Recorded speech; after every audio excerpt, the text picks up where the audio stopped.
welcome to today's special webinar event. And today's webinar is particularly special because we have double the normal registrations for our webinars, which is testimony to the relevance and timeliness of the topic, which is how the Olympics will turbocharge Southeast Queensland property. There's no doubt that confirmation that Brisbane and Queensland generally will host the 2032 Olympics has created enormous energy and excitement for the Southeast Queensland economy, and out of that its property markets. But the question is how, where and when will the benefits be felt? Will there be a post-Olympics property boom, or the greatest uplift be felt in the years leading up to the event? Now, to help me explore these issues and provide some answers, I'm joined today by Danny Buxton of the 000 Property Group. Danny, welcome. Thank you, Terry, and thank you to everyone who has registered for this webinar, and very excited to be joining you once again. So Danny, perhaps just before we get our teeth into the actual topic, perhaps you could just tell everybody a little bit about who you are and what 000 does. Sure. Look, at 000 Property, I guess we're investment specialists. We understand the importance of making well-informed, strategic and well-managed decisions that are tailored and specialised property solutions throughout Australia. Our research is independent. Obviously, we work very closely with yourself, Terry, and it's very strategic and relevant to each client's needs. And we certainly believe there's not a one-size-fits-all approach. We take a very relational approach with our clients, and the property investment journey is so much more than just a transaction. And we provide that ongoing support and accessibility to our clients throughout the whole process. So we project manage the investment process, we build solid relationships with key stakeholders, and we mitigate risk throughout the building process.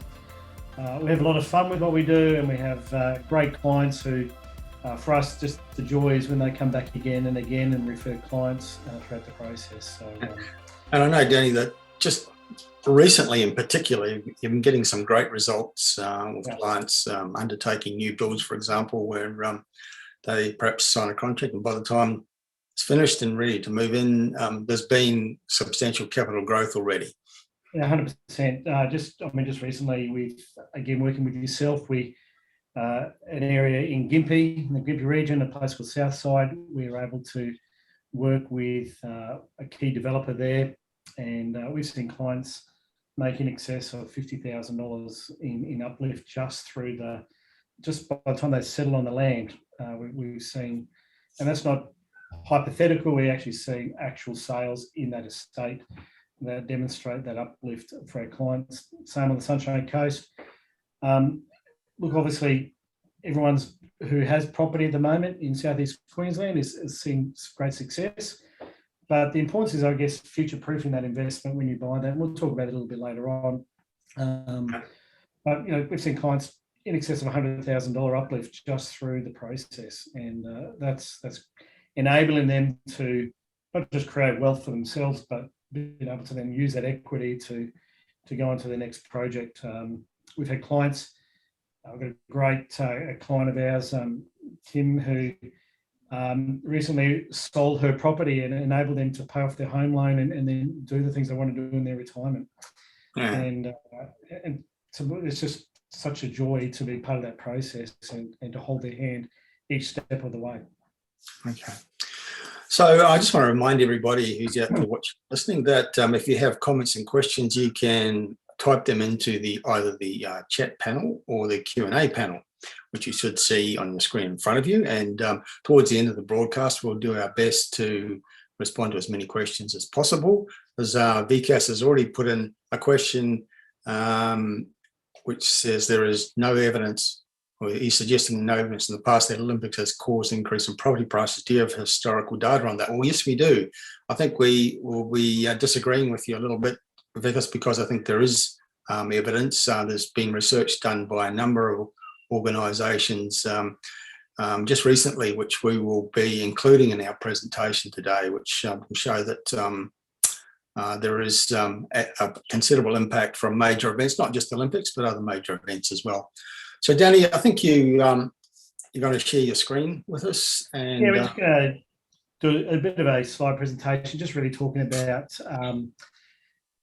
I guess, just some of the infrastructure, what's happening, and then really like today to be a conversation as we do, and then obviously invite people to put in their questions and comments, and then work through those with people as we can. So let me just go to my share screen, and hopefully we'll get it all working. There we go. So obviously today is we're just talking about how the Olympics will turbocharge Southeast Queensland property prices, particularly over the next 11 years, and where we see that heading. So obviously before we start any presentation, we have the fine print stuff. Look, obviously this is general information. We always recommend anyone, before you make any decision in purchasing a property, that you go seek professional advice, that you talk to your accountant, your financier, understand your own personal circumstances and your needs, and whether property is the right thing for you. So obviously we're big advocates of property. We love it. This is what I do. This is how I invest. I'm actively investing, as I know you are too, Terry, but it's always important to get specific advice around your circumstances. So let's just talk about the Southeast, the Brisbane 2032 Games. And again, look, anyone wanting a copy of these slides, happy to just shoot us an email, and we're happy to send them across to you as a PDF. So obviously there's 3 areas that are being focused on, main 3 areas. There is going to be some other events that can be held throughout Australia and whatnot, but the main 3 areas is the Brisbane zone, Gold Coast and Sunshine Coast. Interestingly, these are going to be the first climate positive games, with a very big focus on clean, green and sustainable. The interesting thing with these games, number one, most games are announced about 7 years out. We're 11 years out.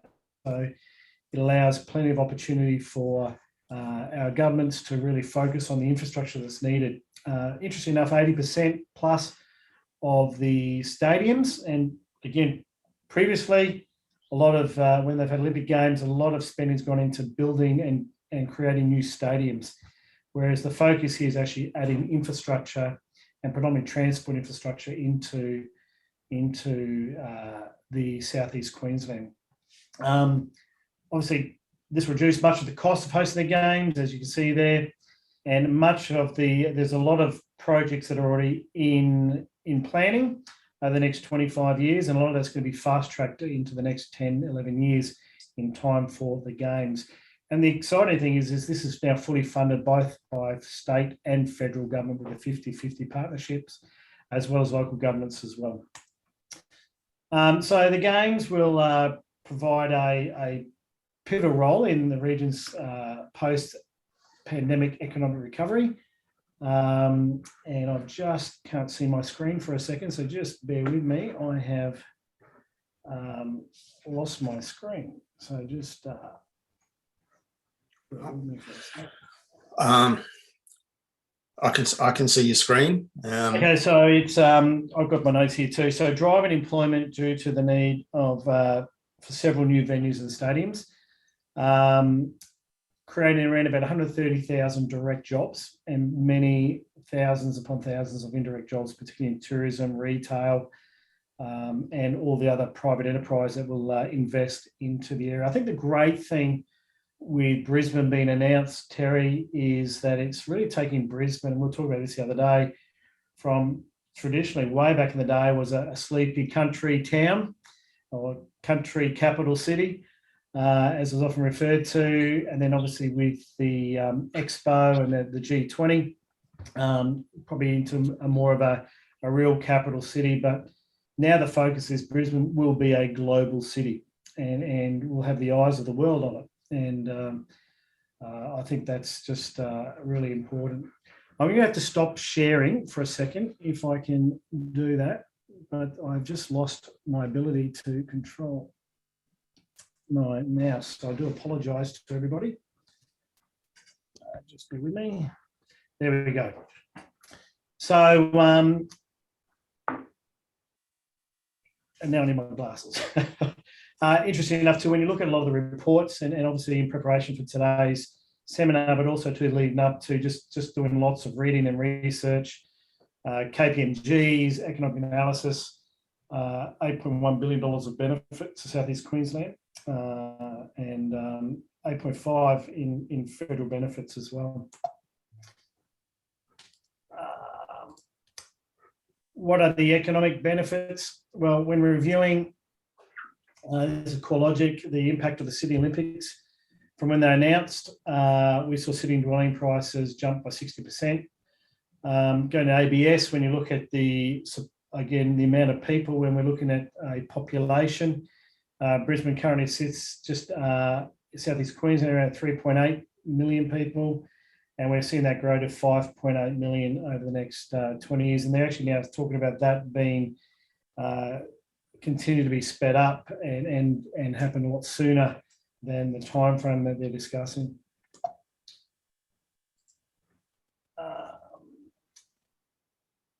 The Lord Mayor, Adrian Schreiner, has obviously, as I've talked about just before, we'll see 20 years of accelerated opportunity in infrastructure that's coming into Southeast Queensland, particularly around transportation, around roads, road infrastructure, rail, a big focus on helping bring people in. When you look at the Journal of Economic Perspectives, there are real three major benefits. Obviously, improvements in infrastructure, we keep talking about that, increased trade, foreign investment and tourism. And even there will be a little bit of a flow on with economic benefits with post-tourism, post-games tourism, but I don't really see that translating into growth in the actual property market, more so around just the general economy per se. Danny, you're saying you've been having some conversations with people inside government indicating that there's always long-term planning for infrastructure in Southeast Queensland or any part of Australia, but the impetus of the games means that things that were perhaps had a longer time frame are going to be fast-tracked, put on the front burner rather than the back burner. That's right. Look, a friend of ours who works for Department of Main Roads and Transport, he just says, like, we're now wanting to do everything in the next 48 hours. So it's creating the massive planning and where they're going to be pushing, particularly around rail, additional stations, expanding the rail networks, improving the rail networks, which just really makes accessibility to the capital city and into Brisbane CBD and different areas and venues a lot more accessible for people. Already in Southeast Queensland, I think it's important to note that we are already in a growth focused. Southeast Queensland is already growing in value. We're already certainly in a growth phase and a significant growth phase. This is just going to help propel and probably see a more sustainable growth long term over the next 10 years. Will it be as fast and frenetic as it is right now? I don't think that we're going to continue to have the massive upswings that we're seeing at the moment, but we're going to see that consistent, solid trajectory moving forward. And we'll probably see some blips along the way where certainly when international borders open up, I do believe that will also have further interest in property and people wanting to invest in property in a couple of years' time. But just really this fast tracking of infrastructure projects is going to have a big part to play. And anyone who follows you, Terry, knows that you follow the infrastructure, and you follow that infrastructure spend. And that's a big part in growth. I think it's incredibly pivotal for property markets. We're already seeing transformation of the Sunshine Coast through a major infrastructure spend from being a tourist town to a significant city. And the property market has now had 3 years of major price growth. I think the big difference between Sydney and Melbourne and other parts of Australia from 2013 to 2017, when the two biggest cities had substantial property booms, which didn't happen elsewhere in Australia. And I think the big difference was their economies were much stronger because they had such a high level of infrastructure spending happening at that time. So, and out of all that comes demand for real estate. So I think it's very, very significant. Brisbane's already rising in part because it's got an elevated infrastructure spend already.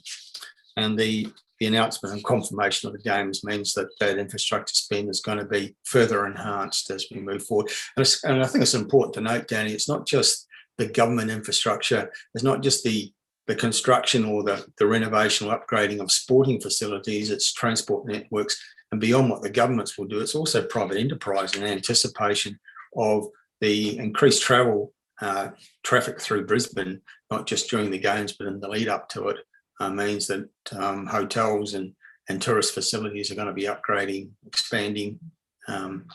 So there's going to be a huge investment in Brisbane over the next 10 years as a consequence of this announcement. Yeah, I think that's in that second paragraph there where we talk about the fact that improved transport options and travel efficiencies also add to additional amenity introduced to the areas. So both social and retail outlets, we see private investment in major retail shopping centres, but also to businesses and business investing and wanting to be here, which further creates employment, which then further creates the need for housing. Again, you can see here where South East Queensland, as we said, has already grown at a huge rate, and the transport infrastructure is what we see as key. And its infrastructure is to be built that currently doesn't exist, and particularly those transport infrastructure between Sunshine Coast, Gold Coast, and Ipswich as well. And they're probably the three areas coming into the Brisbane CBD. And we've probably seen Brisbane really continue to grow, where it really is encapsulating those other areas from Gold Coast, Sunshine Coast into becoming one big metropolis. And as much as we like our space and green space, and there's a big push for that, we've got a massive need for housing, and there's a massive shortage. And that's just going to be exacerbated by the Olympics coming through. If you have a look at the actual regional infrastructure investment, you can see currently already in play at the moment, and the most significant positive influence on the housing market is going to be the Olympics, leading up to the Olympics rather than the 4 weeks and what we talked about and post.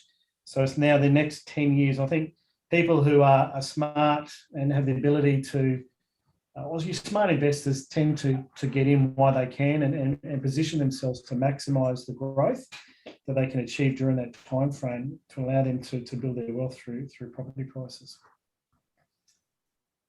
We're just talking just before we started, just the latest stuff from PRD. I don't know, Terry, if you're reading on this as well, and it was something I had in my slides, which is talking about where they see Brisbane house prices could more than double by the time we hit 2032. Yeah. And they based that, Danny, on, they did, the chief economist for PRD did a study on what happened around the Sydney Olympics in 2000, World Expo in Brisbane in 1988, the G20 Brisbane Summit in 2014. So three major events, three major international events, and looked at what happened with property prices in the 10 or 11 years leading up to those events, and what happened subsequently.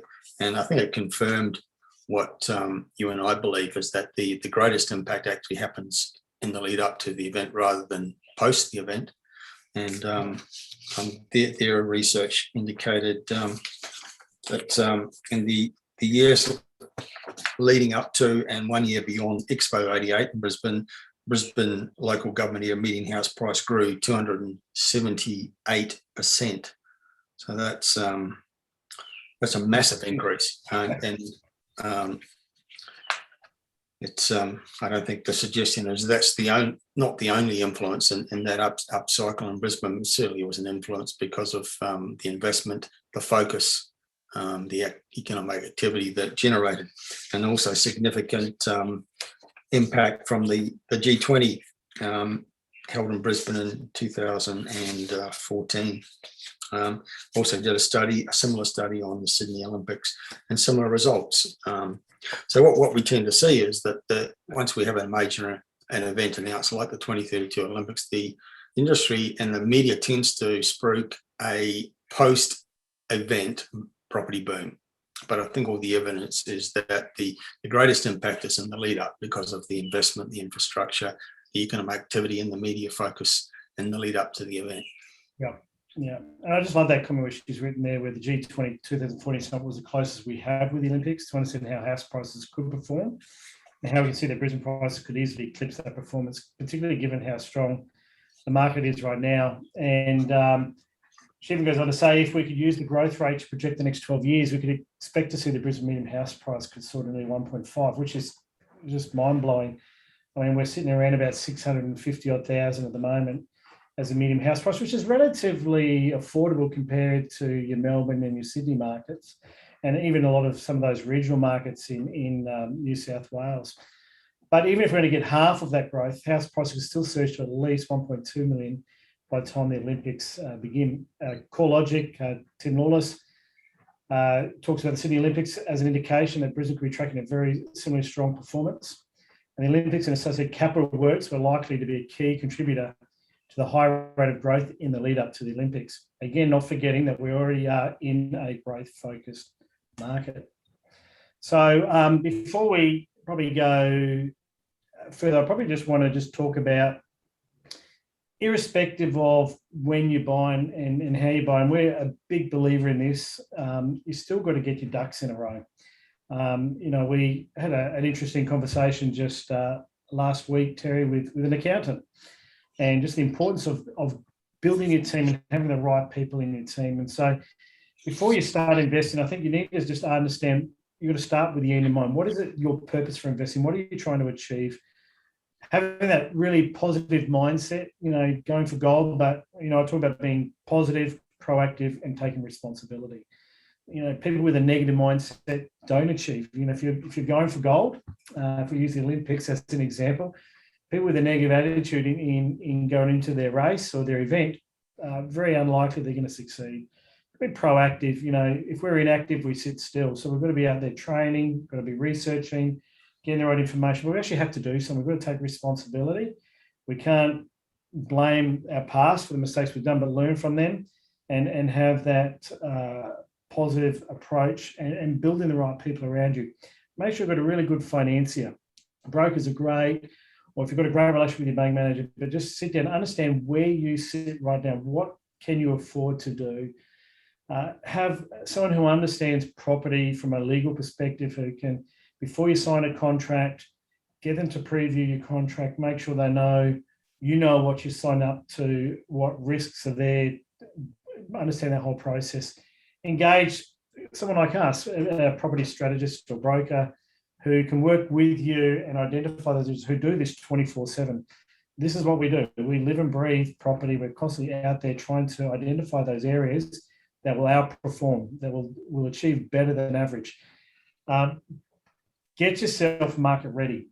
So particularly at the moment, we're seeing, particularly with the shortage of land, you need to have all those things in place. So you've got your pre-approval, you know where you sit. So when the right opportunity comes up, we can jump onto that opportunity to maximise our ability to secure that property for you.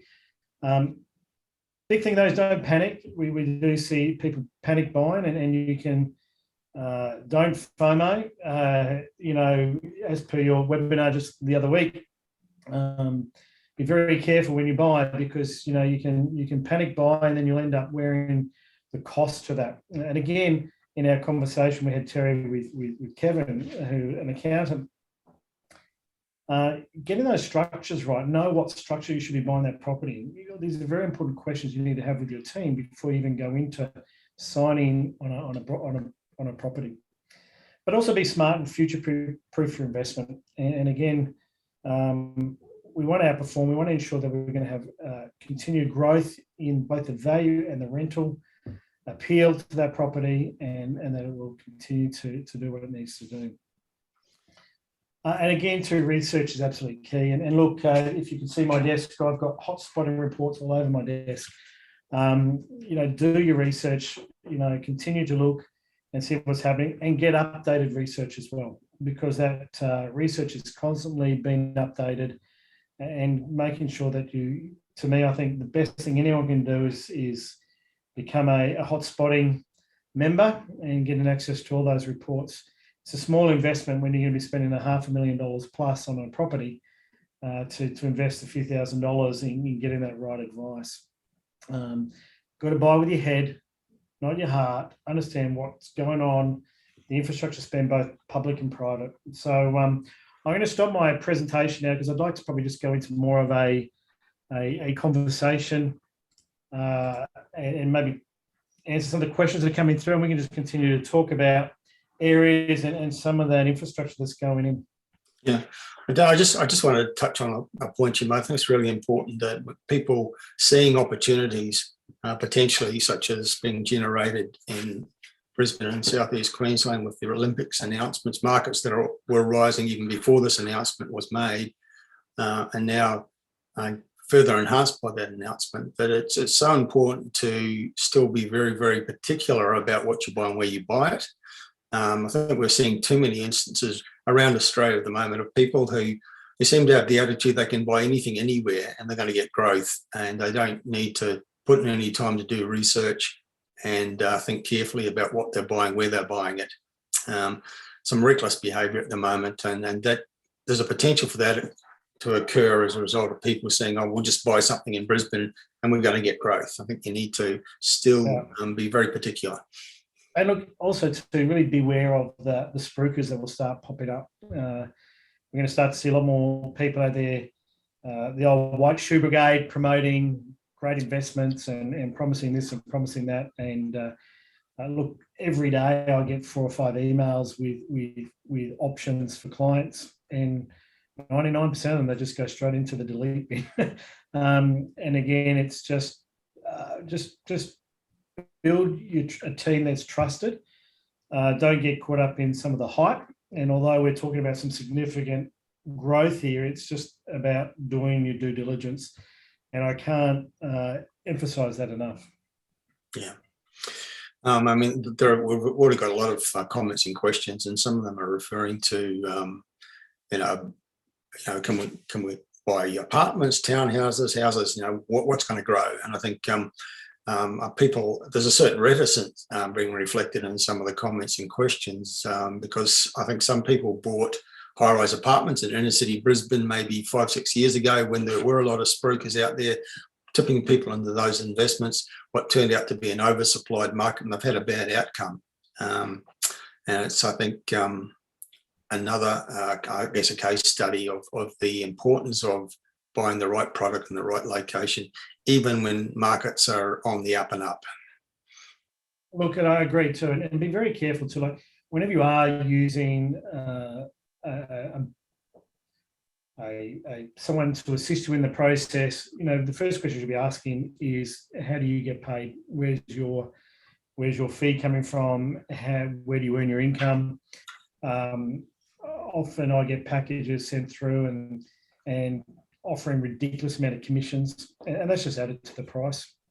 And when you see a lot of those people who bought a lot of those units, a perfect example of units is Surfers Paradise, down in on the Gold Coast, and they continue to build units. A lot of them are rented to holiday makers, or a lot of unit complexes are predominantly sold to investors, and so you might have a tower of 60 units, of which 50 of them are going to be investors. And so everyone's competing for the same person to rent that property.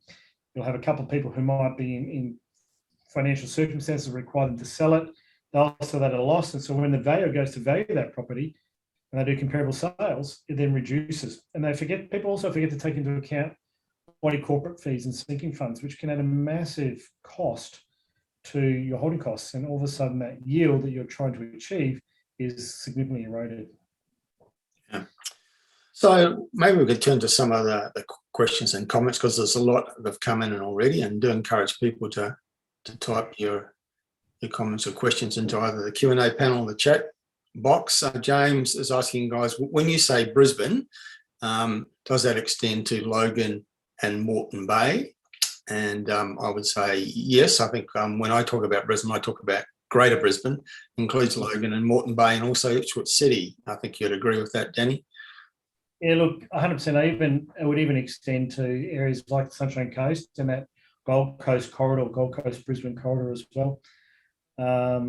There's huge opportunity for securing the right option, but you've got to be very careful. And again, we're very particular about where we go into. But look, there are areas out at in the Greater Springfield that we see significant uplift with the new AFL stadium being built out there for the women's AFL team, which will also be utilised and used for the Olympics.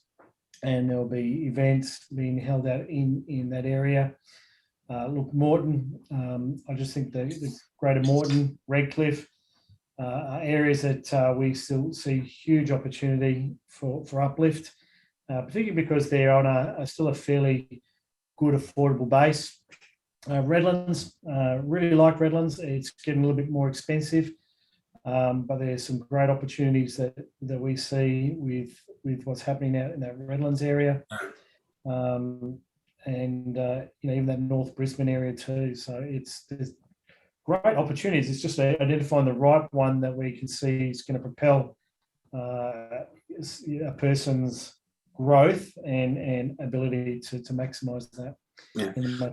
Just apropos what you've just been saying, Jackson's asking, do you think that Ipswich is an area that will boom because of the games? And I think it's important to stress that one of the themes today is that we're not suggesting that Brisbane and South East Queensland is going to have a boom simply because of the games. We're saying that these markets were already rising, had started an upcycle before the games announcement, and the confirmation that Brisbane will host the Olympics in a decade's time is just adding to the impetus that's already there, and perhaps creating greater certainty that there's going to be substantial growth in Brisbane. I mean, we're seeing, for example, the internal migration data massively favouring Brisbane and South East Queensland. People are leaving Sydney and Melbourne and heading to other parts of Australia, and that exodus to affordable lifestyle.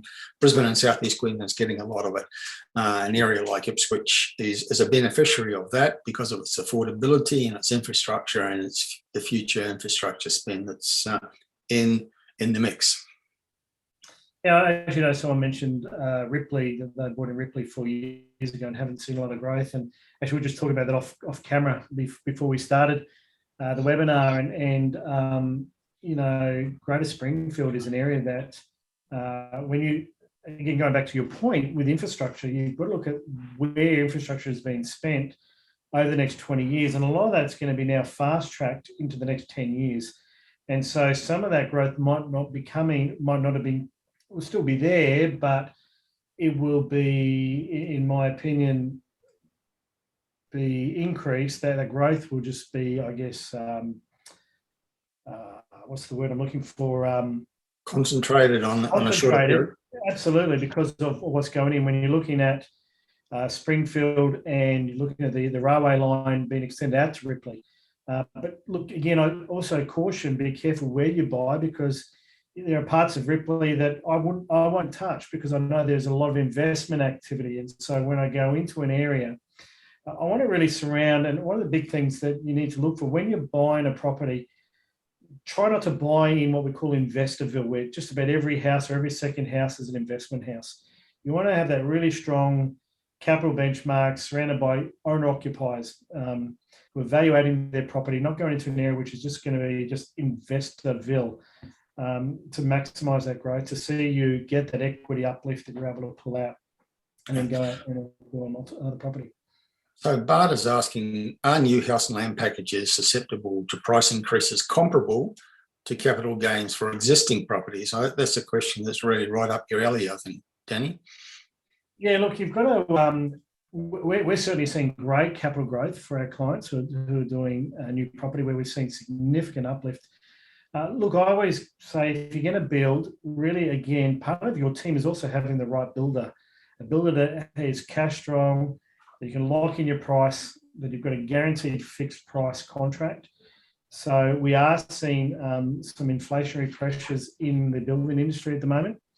And we're also seeing a lot of supply issues. And so there are a lot of builders who are saying, hey, you can buy a block of land, we're not going to start building for 6 to 12 months. There's even been a major builder that has actually terminated a significant number of contracts with a cash payback back to people who sign those contracts for them to walk away, because it's not sustainable for them to build with the increased prices, particularly when land might not register for some time. So for us, we have a panel of builders that we work very closely with, and look, in the last 6 to 9 months, that's actually probably shortened a little bit, because we want to make sure that the builder we're dealing with, that I personally will build with as well, and have built with, is able to maintain the price that is going to have the ability to access materials and build within a reasonable time frame as per their contractual obligations. Yeah, it's a real issue at the moment. There was actually material published today by master builders suggesting that it's a very, very difficult time for builders, particularly those who have agreed to supply a new house on a block of land at a particular date, at a particular price, finding that there's a shortage of materials and the cost of those materials is rising, and they have a real problem. So it's so important. It's a problem for them, but it's important for people at the other end of the equation, that the home buyers or the investor buyers, to make sure that they've got those sort of costs locked in the contract. And also too, you've got to know your builder's financial capability. And I'm always wary of a builder. I might have mentioned this in a previous webinar with you, that might have built 10 or 15 homes one year, and all of a sudden they're doing 40 or 50, where they've had a significant growth trajectory in their build capabilities, because that puts undue stress, undue pressure on them financially. And so we work very closely both with our builders. We obviously go on the QBCC in Queensland, and we were able to see where they sit and their financial capabilities, but also too in working with the HIA, Master Builders Association. So really important. Danny, we've been referring in our conversation to some of the projections for possible growth in prices in Brisbane and Southeast Queensland leading up in the next 10 years, with reference to the Olympics. And John is asking, when you refer to house prices, do you think the same trend will apply to units? Are you including, units and apartments in that particular projection? Yeah, look, I think in certain areas, I think townhouses and some units will do very well. But again, you've got to be really careful and really understand who the developer is, who they're selling to, who they're promoting, their marketing, their property, and really understand the value of that. We often have conversations with one of the leading valuers here on the coast, here in Toowoomba, and often just comparing notes and different things. Often I'm peppering them. Fortunately, we're on the same floor in our office complex, so and I enjoy those conversations, because it gives us a better insight too with how they're viewing things, even though they look at from a more of a historical perspective. I think some units will do well, but again, it comes down to the right location. We really focus where we can, though. It's the land that grows in value, and obviously you just got to be wary of, if you are buying a unit, what are the body corporate fees? What is the seeking fund?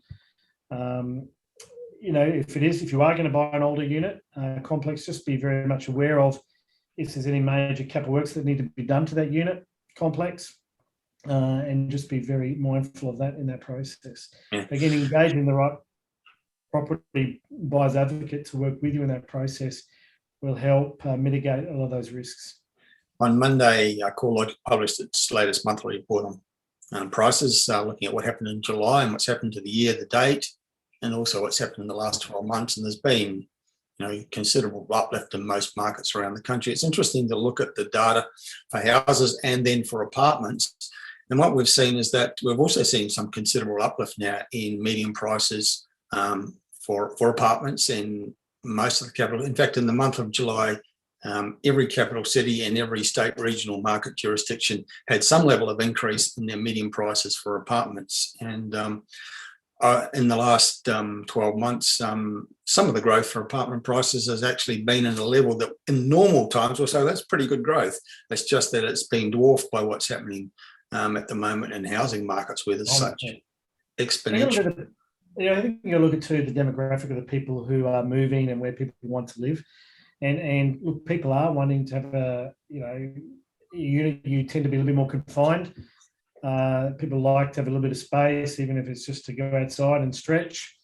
Unfortunately, we are seeing lot sizes get smaller and smaller as demand for land and infrastructure that goes into a housing development. A lot of that, the size of land is not necessarily the developer choosing to do that. It's come through council requiring smaller lots and more. Because they can enhance their rates revenue if there are a greater number of smaller lots. The developer might want to have 100 600 square metre lots, and the council will say, no, you can have 200, 300 square metre lots because they get more rates revenue. And that's cynical, isn't it, Danny, at times?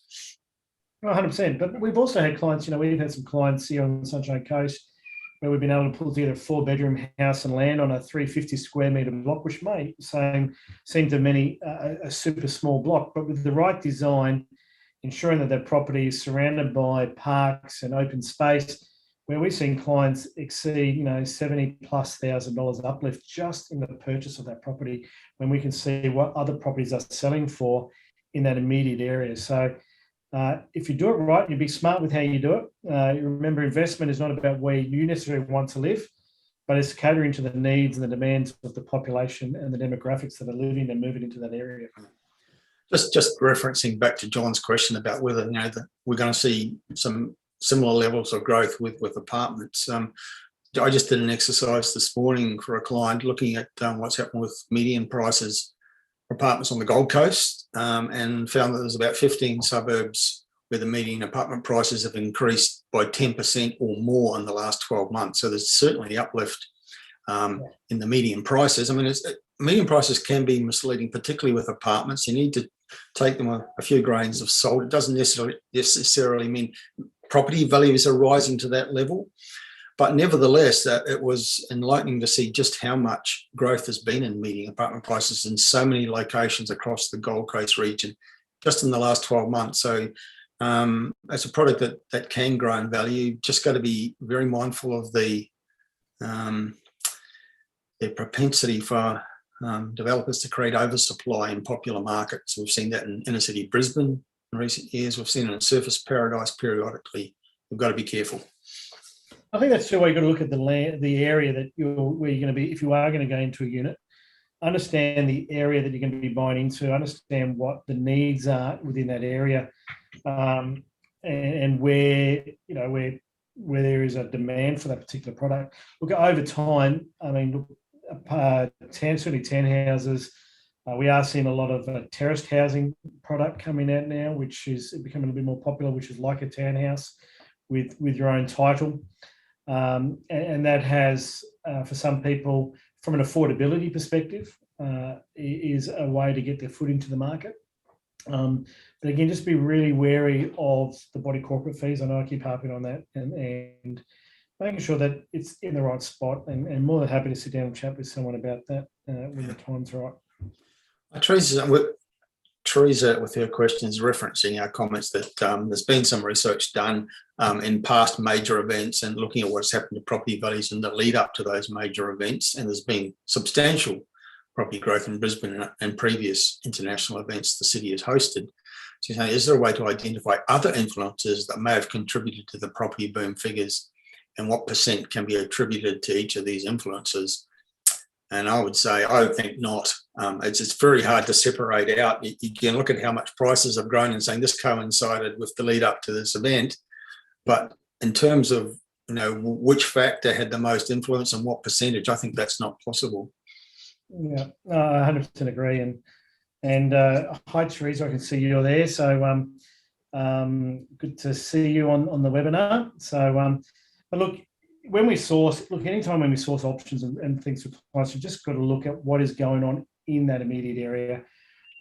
We sit down, for example, when we went up to Gympie and we looked there, we didn't just, we went out on the ground, we spoke with councillors, we spoke with people in business, spoke to a variety of different agents who are in the local market, just get a really good understanding of what's happening, and then trying to choose the right area.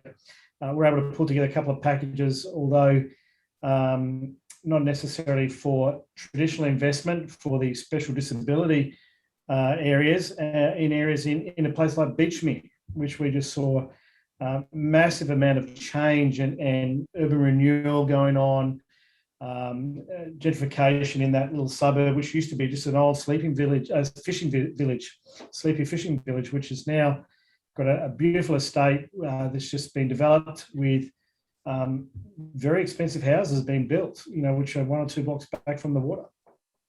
Again, is it somewhere I might want to live? Not necessarily, but is an area that we're going to see uplift 100%. So you're just saying, so just following on from some of those projections that we referred to, I think there was reference to some of the projections from CoreLogic. If Brisbane achieves a certain growth rate based on the research for other major events, then this median price could reach a certain level. So you just asking, so if we buy in a growth corridor of something around 680,000, based on the projections assumed to double in 10 years, is this true? What do you think about that, Danny? Well, I've always said I don't have a crystal ball, so I rely on people much smarter than myself. So we sit down and we look at the data and the research. When you look at like the information that's come out from the chief economist from PRD, and they're suggesting we could see it more than double. Look, even if it goes half that, it's still going to be significant uplift and significant growth. But look, I think if you just buy smart, again, you can look at historically, like last time Southeast Queensland really went through a big growth surge of what we're seeing now. It was 20 years ago. It was in 2000, 2001, 2003, and then floating to 2004. We saw a blip in 2007 and 8, and then it's pretty been just consistently just tapping along. For us, is identifying those areas where we can actually outperform, and we've seen clients double their money, even during those quiet times, by just being a little bit smarter with where they buy and buying those pockets where we see great value. And that's why it's important to get yourself really market ready, so when those opportunities do come up. So do I believe that property can double? Yeah, I do. But it's just been, I guess, making a really good calculated decision with your right team around you. Just recently, I've sold on a property myself and already seeing growth occur in that property just in the short time that I have it. But the reason I bought into that area is because I see that continual uplift and the growth and the infrastructure is going to happen in that area, which will naturally see a concentrated growth that I would have maybe seen over a longer period of time. Yeah, like I know there's kind of a cliche out there that says property doubles in value every 10 years, and it is a cliche, and it's not necessarily true. It's certainly not true of every area. Look, yeah. If property in a particular location grows at an average rate of 7% a year over 10 years, it means it will double in 10 years. But what I know to be true from the research that we do regularly on prices for every town and suburb in the country is that growth rates that high are actually quite rare for the last 10 years. But there are probably the best in the country and most of and Sydney and Melbourne, other parts of the country, the best growth rates, a small number of suburbs, is maybe 8% per year average, which means those locations have doubled in value in 10 years. But most locations haven't achieved that. It's very location specific. There are some locations where the median price today is the same as it was 10 years ago, and it's some locations where it's less than it was 10 years ago. So you can't make the assumption that property is going to double every 10 years. It's very much a case of choosing the right location that's got the identifiable drivers for growth where you might achieve an outcome that positive. I think it's a really good point. It's very rare you see that consistent 7 or 8% growth. When you look at a cycle, and that cycle would be a 15, 20-year cycle, there's no exact science to when those cycles occur. But when we do go through a growth phase, around about 70% of the growth will happen in that growth surge. So let's just assume it's a 20-year, for the exercise of this conversation, for this conversation, it's a 20-year cycle. We may see 3 or 4 or 5 years of really good concentrated growth, where we see that really big upswing. But the rest of the time, it's just going to just do its thing and bubble along. What excites me about the Olympics, or excites us both about the Olympics, and obviously many others who research this, is a lot of that growth surge happens when there's big infrastructure spend. We're going to see that concentrated infrastructure spend consistently over the next 7 to 10 years leading up to the Olympics. And so it's identifying where those projects are going to be, and then being able to then find those little pockets in there where we can hopefully outperform the rest of the market. Well, Craig's asking a question, and it's very relevant to what you just said. Craig's asking simply, how do you track future infrastructure projects?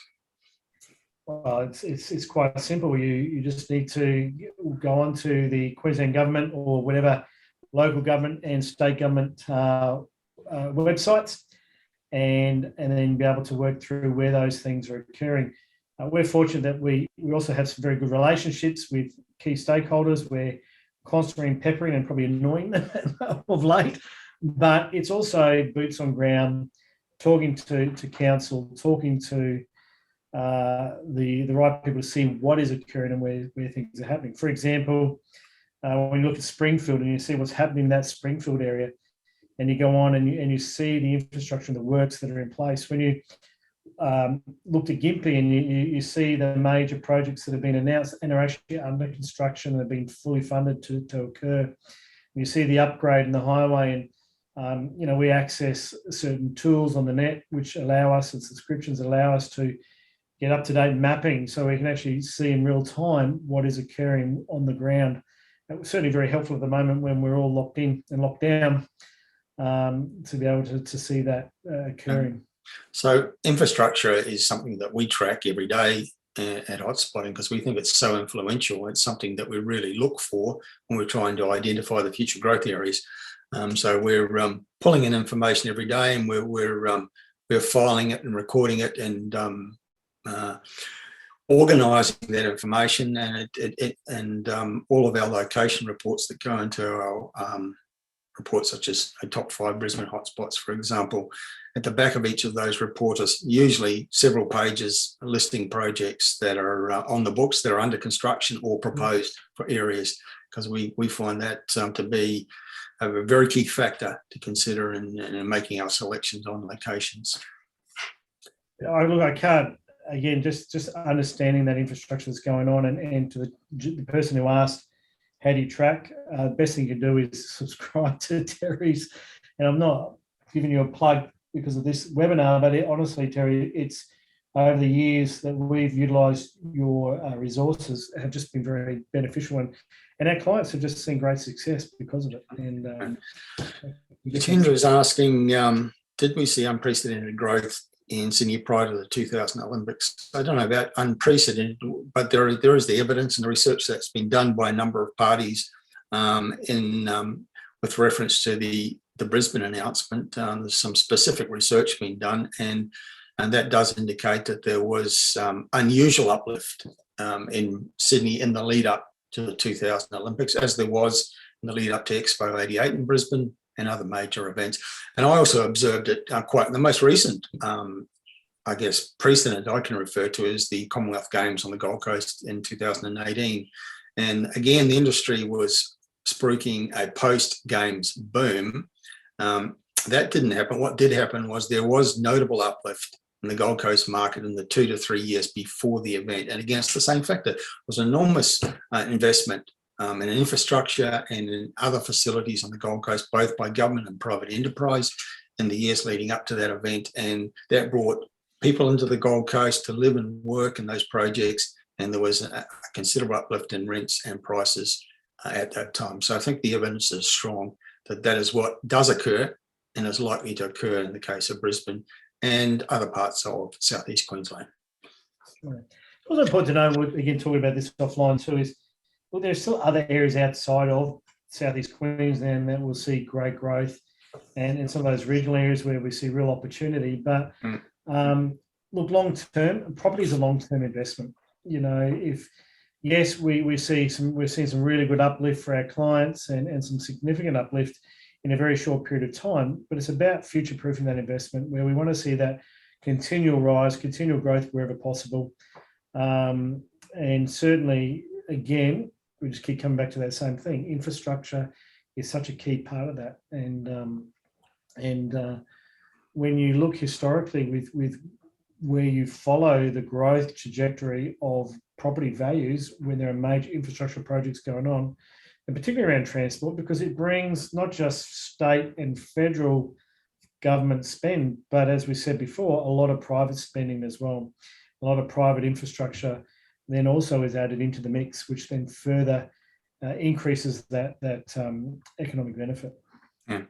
With reference to a number of things you've just said, Stephen's asking, what's your opinion on the Toowoomba market in the lead up to the Olympics? Look, I think there's great opportunity in Toowoomba. Again, got to be really careful where you buy. We've seen, again, I see a number of opportunities that come across my desk on a regular basis. And when we look at an option for a client, it's identifying what sort of spend they want to, the sort of money we want to spend. And sometimes I can see better value elsewhere. I'm not saying no to Toowoomba. I think Toowoomba will benefit and we'll see some growth. And there is some infrastructure going on up there, which is quite exciting. But again, just be really careful where you're buying. And to me, I see right now probably better value in that Great Ipswich area than Toowoomba. That's just my personal opinion. Terry, your thoughts? Yeah, I think Toowoomba's got great potential, and again, it relates to infrastructure. I mean, Toowoomba has its new airport, which is a bit of a game changer, but an even bigger game changer is coming, and that's the Inland Rail Link, which is now under construction.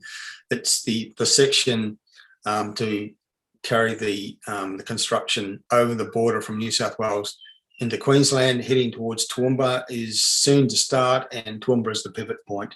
That's going to be huge for Toowoomba. Other big things happening, major new hospital. Look, it's quite a long story. We could actually have a whole separate 1 hour webinar on Toowoomba, but I think it's got great potential, and it's not really got anything to do with the Olympics. It's just about what's happening in that market locally, very much based around infrastructure. Paul is asking the question, why is it important to invest in areas with a certain percentage of owner-occupiers? It's something you referred to a couple of times, Danny, and I think it's probably a good question. You certainly like to be in areas that aren't dominated by investors. Yeah, 100%. So when we look at an area, we're really wary of and want to understand how many investors are going into that area, even at a not just a macro but micro level. So right into an estate. We like to be in estates if we are doing new house and land where it's hard to get into because there's a real focus for owner-occupiers. Owner-occupiers tend to, they spend more money on their house. They're always adding improvements, value adding to their property. We're also not competing against others who want to rent. When you want to put your property for rent, a perfect example is an area in Springfield where we looked at in an estate cleaner, which was a Stockland development. Very hard for people to buy investments in there. We are very fortunate with some key relationships. We're able to access some options there for some of our clients. And that's where we've seen that increased uplift straight away. The example in Gympie, which we talked about, was an estate which was all owner-occupiers. And we had to work very hard with the developer to allow investment to go in there because he wanted to preserve the integrity of that estate and the quality of the homes in that estate. And, we're able to do a mix of salt and pepper of owner-occupier, investment homes in that estate and immediate uplift of over 10% just on clients settling on their land.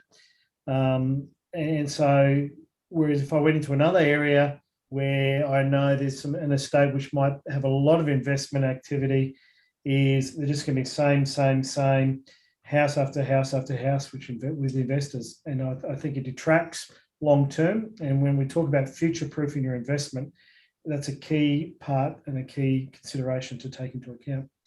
But remember, owner-occupiers tend to, not always, but we tend to value add to our property, add improvements, and tend to not overcapitalise, but we do spend more on our home than what we would if we were doing it for investment. We've already ticked over the hour, Danny, so we'll have to look at wrapping up fairly soon. But there's a number of questions or comments from people who basically saying, look, I bought in a certain part of Brisbane, 3 years ago, 4 years ago, I've had no growth.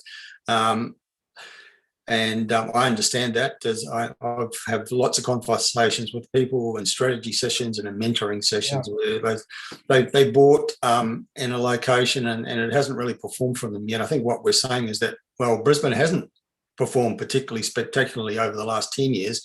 We're suggesting that the next 10 years is going to be a whole lot better because there's momentum already in the Brisbane market through the infrastructure spend, through the population data, the affordability comparison, the exodus to affordable lifestyle, and that's going to be enhanced by the announcement about the 2032 Olympics and all that it will unleash. So I think those who have properties, some of them are down in Logan City where there hasn't been much growth in the last few years, I would suggest that you be patient because I think some growth will be coming your way. And also it's always important to keep in mind that real estate is a long-term investment and it doesn't always perform every year for a 10-year period of ownership, but you will have, if you've bought in a good location, some uplift, some significant uplift throughout a 10-year period. So hold on and be patient, I would suggest. I 100% would agree with you, Terry. Look, at the end of the day, when you invest, you want to outperform, and it's really important to get the key research, understand what you're trying to achieve, and build that right team around you so you can outperform the market. And even in the quiet years when we've hadn't had traditionally or history where we've seen fairly flat growth, we have seen some significant uplift for some of our clients. And just give a very quick example. I looked at a property back in 2012 down in Brisbane. We presented it to a client. They weren't 100% sure at the time, so I bought it myself. And then just after we built, we had the floods in 2013. I got my property revalued in about 2-3 months after that, as I was purchasing another property and using the equity in that. And that property had actually gone up 16% uplift during that time frame when technically the Brisbane market, and again, we want to understand there are markets within markets, and that's a key thing to look at. The Brisbane market had, on average, seen a 4% drop. And so you could argue we outperformed the market by 20%. But again, it's just looking at those key things that were occurring, and we saw infrastructure, we saw the tunnels being built in Brisbane, the access to the tunnels. This is a place in Nudgee, and we just saw great opportunity there and uplift, immediate uplift, which allowed me to then duplicate a lot sooner than somebody else. And so I think it's a key consideration to take into account when you invest. Just quickly zipping through a few of the other questions before we wrap it up, Danny. There was a question there relating to what if interest rates rise, will that halt the momentum? Look, I just think the whole thing about the connection between interest rates and property prices is completely overrated in media and by economists. I don't think there's any particular relationship there at all. The drivers of the boom that we're currently experiencing in Australia are many and varied, and I don't think record low interest rates has a great deal to do with it. We're already actually seeing interest rates rise, particularly fixed rates. It's not slowing down the momentum to this point, and I don't think it will. And apart from that, the Reserve Bank's made it clear again and again and again, it's got no intention of changing the official cash rate any time in the next couple of years. Carly was asking, is any specific areas likely to enjoy price growth due to the Olympics? I think there's going to be general uplift, but there is some research which was published last week by PIPA, the Property Investment Professionals of Australia, that they did, which indicated that there is some evidence that the suburbs that have the big venues for the Olympics tend to have perhaps higher growth than other locations. So there is some research suggesting that, but that's just one school of thought. You're just asking, is Brisbane seeing population growth? Yes, definitely. Southeast Queensland is getting major uplift from internal migration, more so than any other part of Australia by a wide margin. And will the growth surge when immigration, when borders reopen? Well, I think we're going to have a big influx of overseas migrants when that does happen. And that's going to give us another wave of growth throughout Australia, in fact. Look, there's a whole lot more questions. I'm sorry we haven't been able to get to all of them, but we have actually extended over the 1 hour, and we do have a larger than normal audience for today's webinar. So we better wrap it up. And Danny, is there anything you want to do also?